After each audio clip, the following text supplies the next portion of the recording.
I need to tell you something that might surprise you. The neighborhood everyone keeps telling you to buy in, it's probably not the best move for your money right now. In the neighborhoods that will actually grow your wealth the fastest in 2026, most first-time buyers are scrolling right past them. Today, I'm going to show you exactly where to buy your first home in Pittsburgh this year. Not based on what is trendy, not based on what your coworker did. It's based on real data, real appreciation trends, and what actually gives a first-time buyer the strongest financial start. And I can tell you from experience, some of the happiest first-time buyers that I've worked with were the ones who bought based on long-term value, not hype. Let's get into it. Before we start naming neighborhoods, I want to make sure that we're thinking about this the right way, because affordable and high value are not the same thing. A lot of first-time buyers mix those two up and it costs them. I see that all the time. Buyers get excited because a home looks affordable on paper, but they have not stopped to ask whether the neighborhood and the long-term numbers actually make sense.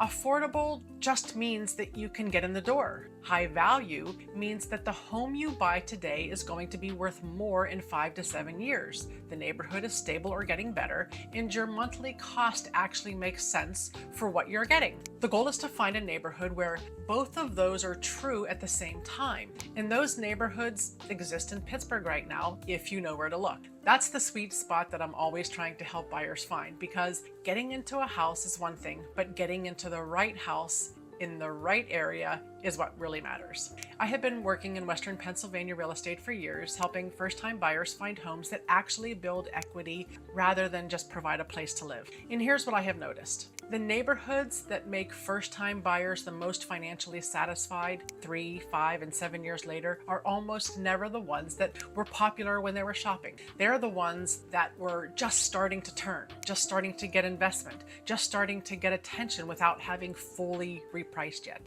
I have had buyers call me years later and say, "You were right, and I'm so glad that we bought there when we did." Those are the conversations that really stick with you. So before I name any specific streets, here's the 4-question framework that I use with every first-time buyer. First, is the median price below the surrounding area, and is there a clear reason why it should stay that way? Second, is the neighborhood appreciating year over year? Third, is there new business activity, infrastructure money, or community investment coming in? Fourth, what does the rental market look like? Because strong rental demand usually means owner-occupant buyers are not far behind. This is the same type of conversation that I have with my own clients before ever start running around looking at houses. It keeps people focused on the bigger picture. Run those 4 questions on any neighborhood and you will quickly see which ones actually make sense for your money. That is exactly what we're doing today, because I don't want buyers making emotional decisions only to realize later that they missed the bigger opportunity. All right, let us start on the city's south side and north sides, because that is where some of the most interesting entry points for first-time buyers in Allegheny County are right now.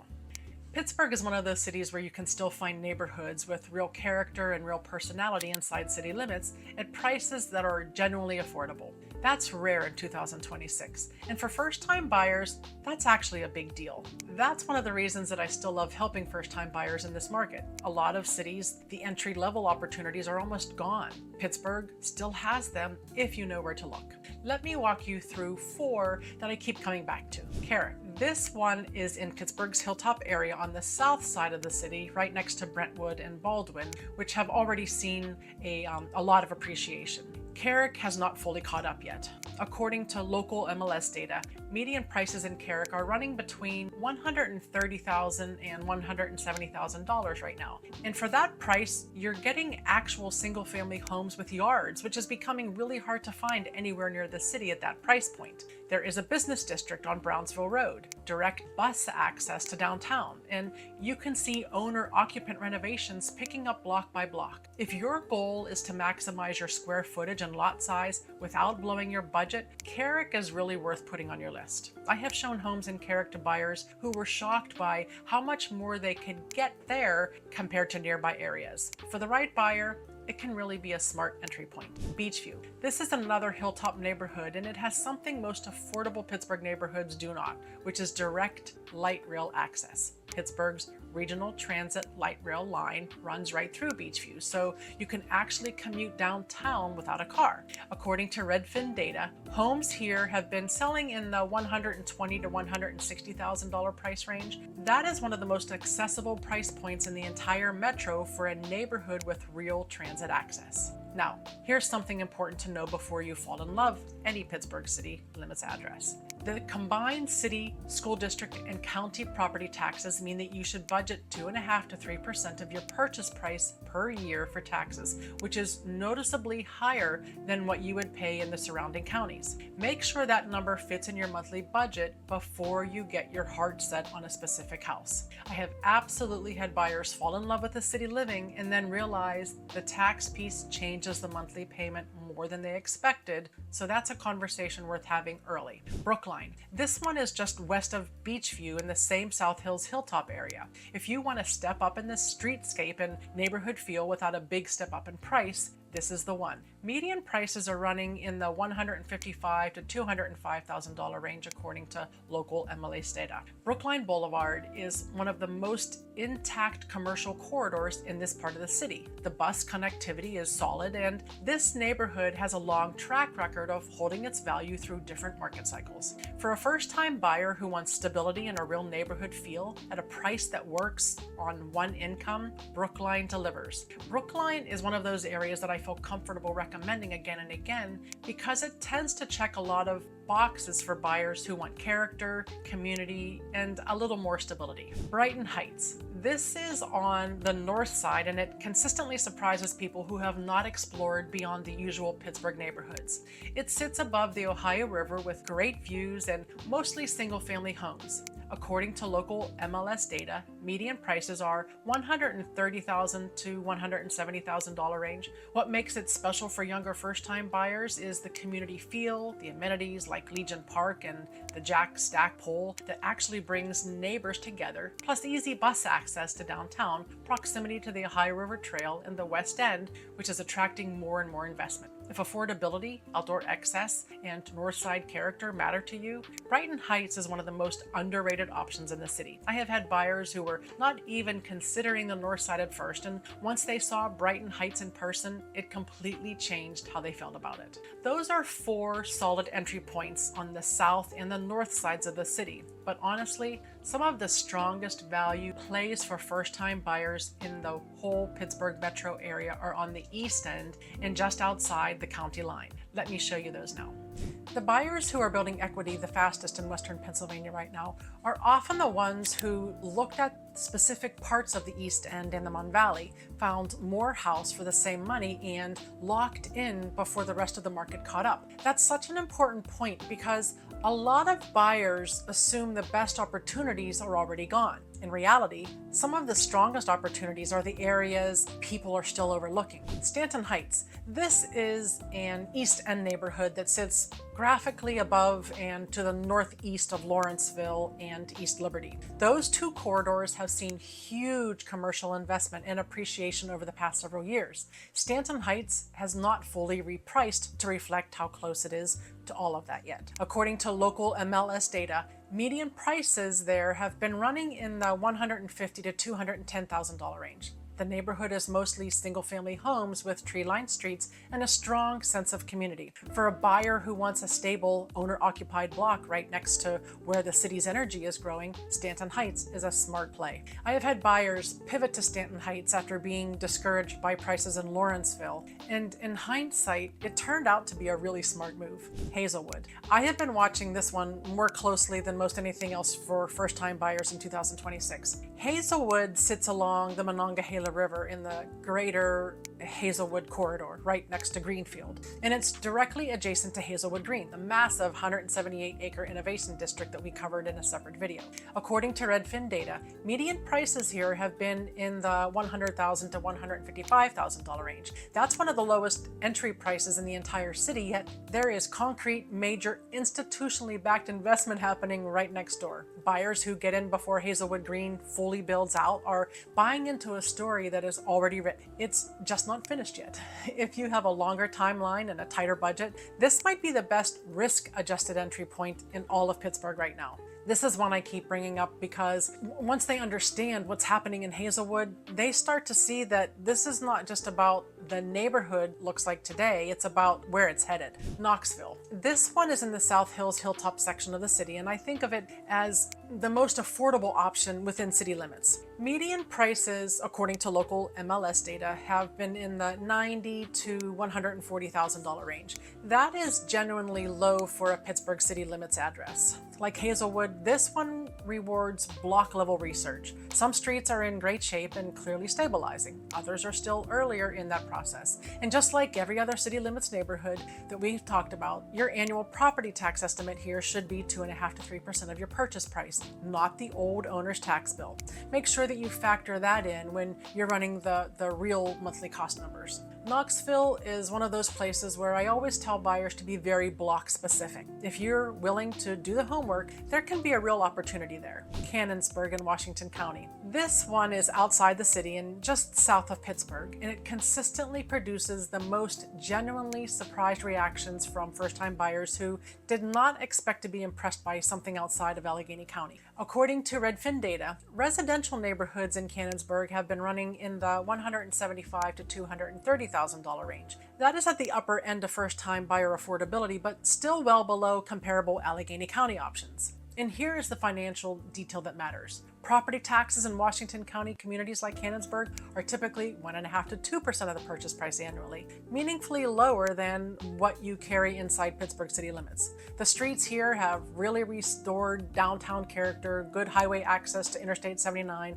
a solid cluster of employers and medical facilities nearby, and a genuine small town feel. If your budget stretches to the upper end of the affordable range and you want great character plus a lower ongoing tax cost, Canonsburg is one of the strongest combinations in the entire Pittsburgh metro. I cannot tell you how many buyers have gone out there thinking that they would not be interested or impressed, and they ended up saying, wow, I did not expect to like it this much as I do. Okay, let's pause for a second. We've covered a lot of ground, and I want to make sure that you're holding on to the big idea. The goal here is not just to find the cheapest house. It's to find the neighborhood that gives you affordability today and real momentum tomorrow. Those two things are in the same place at the same time. That is the move. And honestly, that is where I see buyers either make a really smart decision or accidentally sell themselves short. If you're serious about making this search in Western Pennsylvania, I have put together a completely free Pittsburgh relocation guide. It goes deep into neighborhoods, school districts, the cost of living, and top employers across the whole region. It's in the description in the top pinned comment. Totally free. Go grab it before you start seriously looking. I put that guide together based on the kinds of questions that I get from real buyers every single week. It's made to be genuinely useful. For anyone who's new here, I'm Diane McConaghy. I am a Pittsburgh-based realtor and relocation specialist. My team works with buyers and sellers every single day throughout Allegheny, Washington, Beaver, and Butler counties. We're here to help you land in the right place with a plan that actually holds up. And that's a big deal because buying your first home is not just about finding a house. It's about making a decision that still feels right years from now. Now, let's get into how actually to evaluate a specific home once you have found a neighborhood that you like. And then we'll talk about how to write an offer that wins without you having to outspend everyone in the room. Finding the right neighborhood is step one. Making sure the specific house that you're buying is actually worth what you're paying is step two. And this is where a lot of first-time buyers make mistakes that they do and not see it coming. I have seen buyers get so focused on the excitement of finding a house that they skip slowing down and really evaluating whether it's a good buy. Here's how I walk buyers through it. First, look at price per square foot. Your agent can pull what recently sold homes in that exact block or street range were selling for per square foot. According to Redfin, the Pittsburgh metro average is around $130 to $160 per square foot in early 2026. But that varies a lot by neighborhood. In Carrick, move-in ready homes are running around $115 to $135 per square foot. In Stanton Heights, you're looking at $145 to $175 for standard move-in ready homes, and fully renovated properties there are already pushing $200 and above since buyers priced out of Lawrenceville have been looking there as their next best option. Knowing your specific neighborhood's going rate helps you immediately spot if a listing is priced right, priced high, or priced so low, it might be hiding something. This is one of the first things that I look at with buyers because it tells you very quickly whether a property is likely a good opportunity or something that you need to question. Second, check how long the home has been sitting on the market. If a home has been listed for 45 or 60 days and everything around it sells in 2 weeks, that's a signal. Maybe it's overpriced. Maybe there's a condition issue. Maybe something came up in a prior inspection. Whatever it is, long days on market is leverage for you and you shouldn't ignore it. I have absolutely used that kind of information to help buyers negotiate better terms or at least ask smarter questions before moving forward. Third, do a quick rent versus own check. Even if you are planning to live in the home, knowing what similar homes rent for in that neighborhood tells you whether there is really underlying demand. Strong rents mean people want to be there. Weak rents are a warning sign worth understanding before you commit. Even for owner occupants, that check can tell you a lot about the strength of the area and whether demand is actually there. Fourth, build a 5-year cost model. This sounds fancy, but it's just adding up the real numbers. Your purchase price, a year 1 maintenance reserve, your projected property taxes, and anything specific the inspection flags. For the property tax line, use the right number. Pittsburgh city limit neighborhoods like Carrick, Beachview, Brookline, Stanton Heights, Hazelwood, and Knoxville should be estimated at 2.5% to 3% of your purchase price per year. Washington County communities like Canonsburg are 1.5% to 2%. Using the wrong rate makes your model completely wrong, and that is exactly how buyers end up feeling misled when year 2 arrives and the tax bill does not match what they planned for. Spread it all out across 5 years and you get an honest picture of whether this home is actually a good deal or just looks like one in the listing photos. This is where the emotion usually gives way to reality, and that is a very good thing. I would much rather buyers know the real numbers up front than feel blindsided later. So now you know which neighborhoods to look in and how to check if a specific home makes sense. The last piece is how to actually win one when you find it, because Pittsburgh's best neighborhoods move fast and you need a strategy that does not require you to throw money at every situation. Here's the reality of Pittsburgh's housing market right now.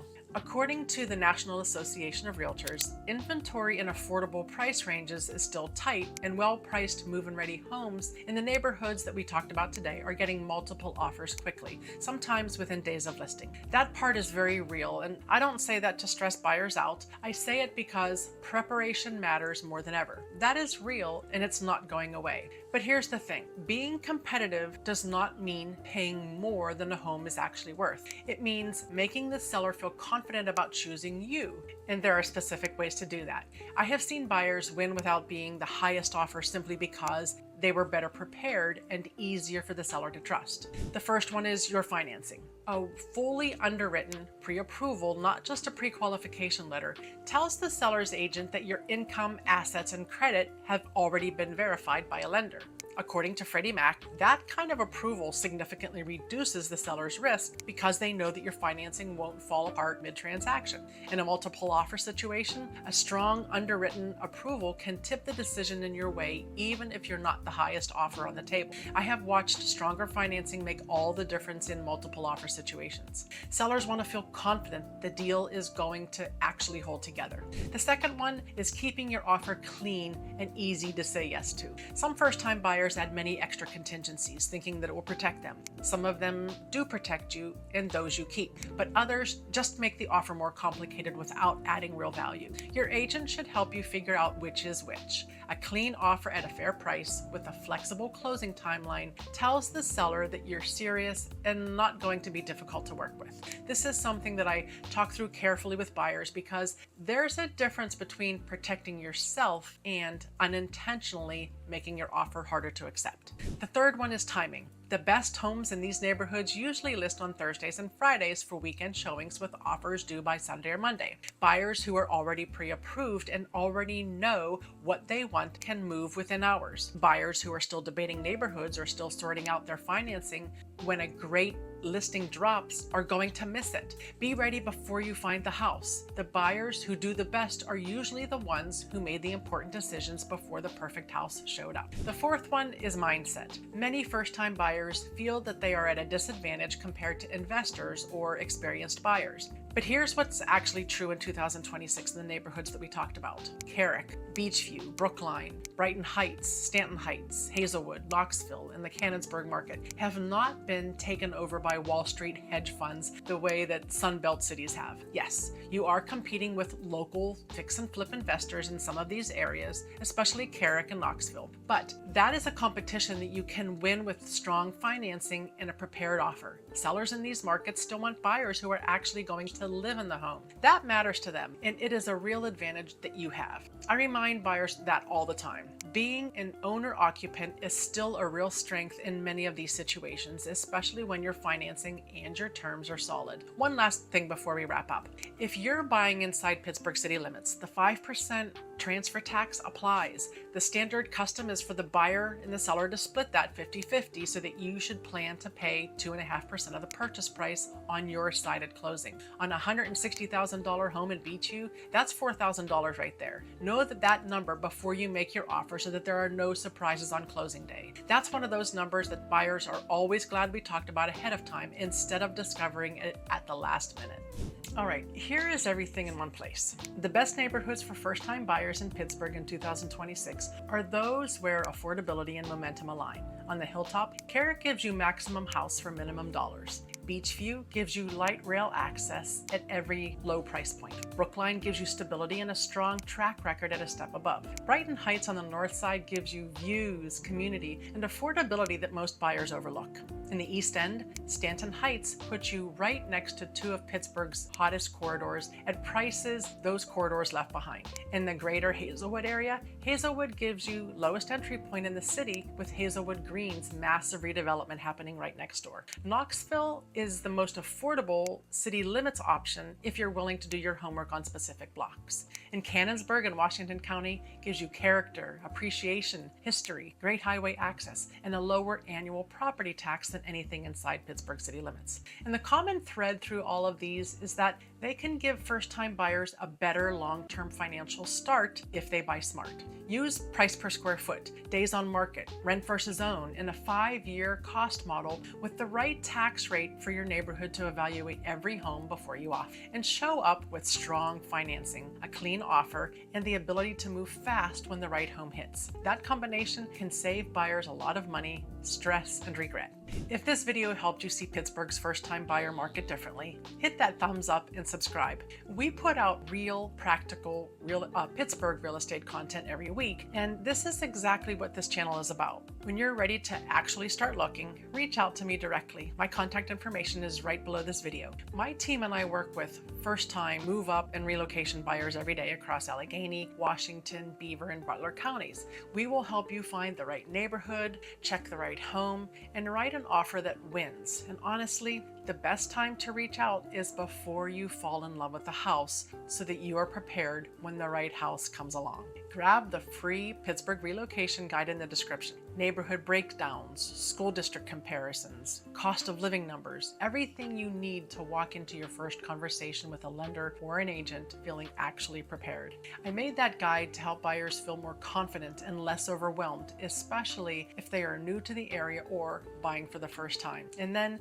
go watch my next video. I ranked Pittsburgh, Pennsylvania's best and worst places to live in 2026, the tier list. I go through the whole Pittsburgh metro neighborhood by neighborhood and rank them honestly on value, lifestyle, safety, and growth potential. If you want the unfiltered truth about where to buy and where to be careful, that is the one to watch next. I'm Diane McConaghy, your Pittsburgh Realtor and Relocation Guide, and I will see you in the next one.